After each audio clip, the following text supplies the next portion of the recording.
पैसा कमाना जितना मुश्किल है ना, उससे कहीं ज़्यादा मुश्किल होता है उसे सही जगह सँभाल कर रखना। घर चलाते-चलाते हम अक्सर छोटे-छोटे खर्चों पर ध्यान नहीं दे पाते हैं और वहीं से हमारी सेविंग्स की जो कड़ी होती है ना, वो टूट जाती है, थोड़ी कमज़ोर पड़ जाती है। अगर मैं सच बताऊँ ना, तो हर घर की ज़िम्मेदारी को निभाते हुए हमें पैसों की असली अहमियत सबसे ज़्यादा समझ में आती है। तो इस वीडियो में मैंने पहली सेविंग्स की बहुत सारी वीडियो डाली हैं, जिसे आप सब पसंद करते हैं। अगर आपने वे नहीं देखी हैं तो ना ज़रूर देखना।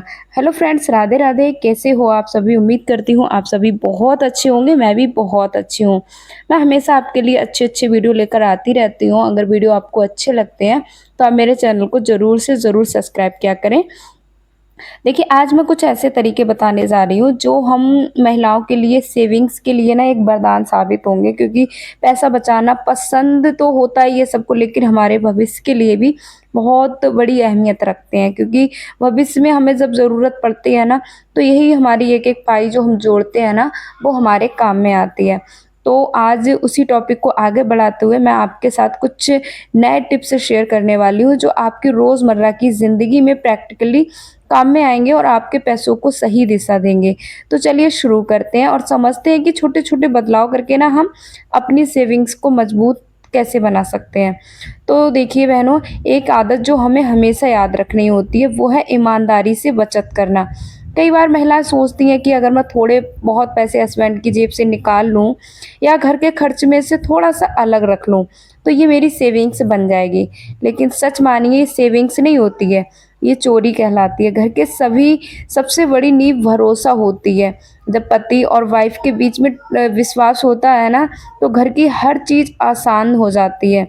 लेकिन अगर हम पैसे छुपा कर रखने लगें, धीरे-धीरे ये भरोसा टूट सकता है और जहाँ भरोसा टूटे वहाँ प्यार और सुकून टिक नहीं पाता है ना? इसलिए सही तरीका ये है कि आप खुलकर बात करें। देखिए, खुलकर बात करना, मैं अपनी रियल ज़िंदगी में बताऊँ, मेरी जो भी सेविंग्स रहती है, वो मेरे हस्बैंड को पता रहती है। अगर आपको अपने फ्यूचर के लिए सेविंग्स करनी है, तो अपने पति से आप मिलकर प्लान बनाइए। उन्हें बताइए कि आप भी अपना एक छोटा-सा फंड बनाना चाहती हैं। आप विश्वास मानिए, जब आप वो इस तरीके से ना एकदम खुले शब्दों में अपनी बात रखते हैं ना, तो आपके पति आपको समझते हैं और वो सपोर्ट भी करते हैं। तो देखिए, छुपाकर पैसे रखना कभी भी घर को मजबूत नहीं करता है, बल्कि घर की नींव को हिला देता है। लेकिन खुलकर जब हम ईमानदारी से बात करते हैं ना, तो आपकी एक तो सेविंग ना सिर्फ़ आपको फाइनेंशियली सिक्योर करती है, बल्कि रिश्ते में भी और गहराई ले आती है। तो अगर घर की ज़िम्मेदारी आपके हाथ में है, जैसे सब्ज़ी लाना, दूध लाना, बच्चों की फ़ीस भरना या राशन खरीदना, तो आप ना यही सबसे आसान सेविंग्स निकलती हैं। ये बिल्कुल गलत तरीका नहीं है, बल्कि समझदारी है। मान लीजिए आप सब्ज़ी लेने जाती हैं, अगर आप थोड़ा वार्निंग करके ले सब्ज़ी की, सीज़न की सब्ज़ियाँ लें, तो 150 तक आराम से बच जाते हैं। राशन की बात करें तो हर महीने 300 तक बचाना मुश्किल नहीं होता है। बस थोड़ा-सा दिमाग लगाकर अच्छे ऑफ़र्स या होलसेल से खरीदना सीखना होगा। दूध में कभी-कभी एक एक्स्ट्रा लीटर जोड़ने से पूरे हफ़्ते का हिसाब मैनेज किया जा सकता है।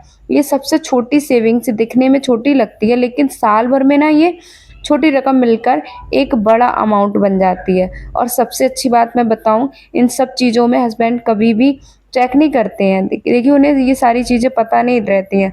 तो घर चलाते-चलाते जो आप समझदारी दिखाती हैं ना, वह आपकी सेविंग्स बन जाती है और वही आपकी एक, ये समझ लीजिए, भविष्य में ज़रूरत के हा किसी के आगे हाथ फैलाने से आपको रोकती है। याद रखिए, जो हाउसवाइफ़ होती है ना, उनका मतलब ये नहीं है कि सिर्फ़ वो होम मेकर हैं, सिर्फ़ वो खाना पकाएँगी या सफाई करेंगी। असली जो हाउसवाइफ़ होती हैं, घर सँभालते-सँभालते, जो घर का हिसाब-किताब भी समझदारी से सँभालें और हर महीने थोड़ा-थोड़ा बचाकर फैमिली के लिए एक सुरक्षित फ्यूचर बनाएँ। अगर आपके पति ऑफ़िस से लौटते वक़्त ही सब्ज़ी, दूध, राशन या अन्य सामान घर ले आते हैं ना, तो इस जगह से आप ज़्यादा बचत नहीं कर पाएँगी, क्योंकि देखिए सारे जो घर के काम हैं वो खुद ही कर रहे हैं, तो आपको यहाँ से सेविंग्स करना थोड़ा मुश्किल हो जाएगा। तो आप सेविंग्स नहीं कर पाएँगे और काफ़ी बहनें कहती भी हैं, कमेंट भी करती हैं कि हमारे सारे खर्चे हैं वो हस्बैंड ही करते हैं, तो हम कहाँ से करें? तो आप अपना तरीका बना सकती हैं। महीने की शुरुआत में हस्बैंड से साफ तय कर लीजिए कि आपको हर महीने एक फ़िक्स अमाउंट दिया जाएगा। चाहे वो 1000 हो गया, चाहे 2000 हो गया, जितना भी संभव हो, या आप 500 हो गया, आप अपने हस्बैंड की सैलरी की ये रकम आपकी पर्सनल सेविंग हो गई और इसे आप किसी और चीज़ में खर्च नहीं करेंगी। अगर आपके पति रोज़ कमाते हैं और आपको डेली 20 से 50 रुपए भी अलग रख सकती हैं।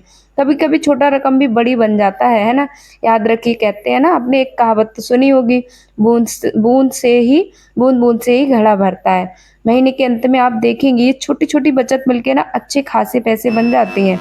इस तरह आप घर के खर्चों में डायरेक्ट मैनेज ना कर पाने के बावजूद अपनी फाइनेंशियल अ, आत्मनिर्भर, आत्मविश्वास और पर्सनल सेविंग्स मेंटेन कर सकती हैं। और अगर बच्चों को रिलेटिव या कहीं जाते हैं तो वक़्त पैसा मिलता है ना, तो उन्हें गुल्लक में डालने की आदत डालना बहुत अच्छी सेविंग हैबिट होती है। बच्चों को छोटी उम्र से ही ना पैसों की वैल्यू, सेविंग का महत्व समझाना चाहिए। जब भी उन्हें पैसा मिले तो तुरंत उन्हें गुल्लक में डालने के लिए प्रोत्साहित करिए। उनको ना इस तरीके से हँसी-हँसी मज़ाक में या उनकी छोटी-छोटी इच्छाओं को रखना भी एक उनके लिए ये हैबिट डालना बहुत आसान हो जाता है।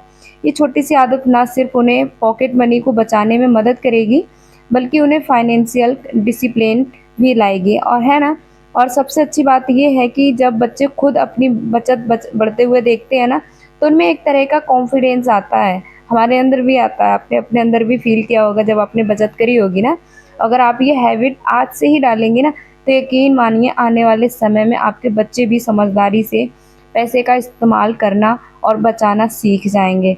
होता क्या है, अक्सर आपने देखा होगा, अक्सर होता ऐसा है कि जब हम मायके जाते हैं, मम्मी-पापा, भाई या हमें कुछ ना कुछ देने की कोशिश करते हैं, कभी कपड़े, कभी बच्चों के लिए खिलौने या फिर कोई और सामान। अगर सच बताइए, हमेशा वही चीज़ हमारे काम में आती है, कई बार साइज़, पसंद या ज़रूरत मैच ही नहीं करती है। ऐसे में आप पोलाइटली कह सकते हैं कि कपड़े की जगह मुझे पैसे दे दीजिए, मैं ज़रूरत की चीज़ ले लूँगी। ये कहने में बिल्कुल भी गलत नहीं है, ना ही शर्म आनी चाहिए, क्योंकि पैसा वही काम में आएगा जो आपकी ज़रूरत है। और सबसे अच्छी बात है कि आप सीधे आपकी छोटी-सी सेविंग्स में जुड़ जाएगा। देखिए, इस तरीके से हम कह भी सकते हैं, कई बार हम जैसे उपहार में किसी को कुछ देते हैं, तो हम ये चीज़ें कर सकते हैं।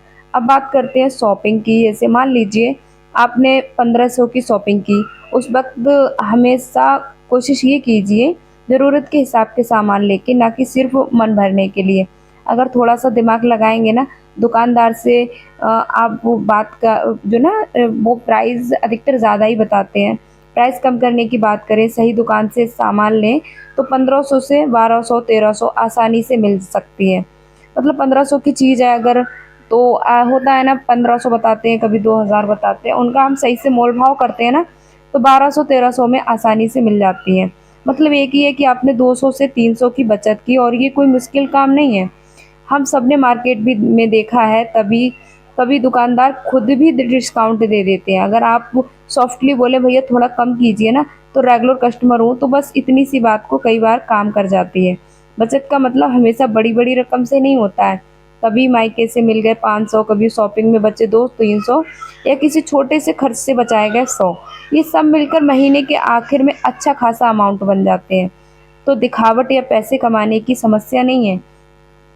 असली बात है उसे सही जगह रोकना, और यही छोटी-छोटी आदतें आपको फाइनेंशियल स्ट्रॉन्ग बनाती हैं। अब थोड़ा-सा खर्चों की बात करते हैं। देखिए, मैं खुद भी कभी महँगी शॉपिंग करने की शौकीन नहीं रही हूँ। मुझे महँगे ब्रांडेड कपड़े खरीदना या ब्रांडेड चीज़ें खरीदना बिल्कुल भी पसंद भी नहीं है। मेरा हमेशा ये मानना है कि अगर 2-3 हज़ार की एक ही साड़ी लगा दूँ, तो इसका कोई अच्छा खासा फ़ायदा तो नहीं है ना?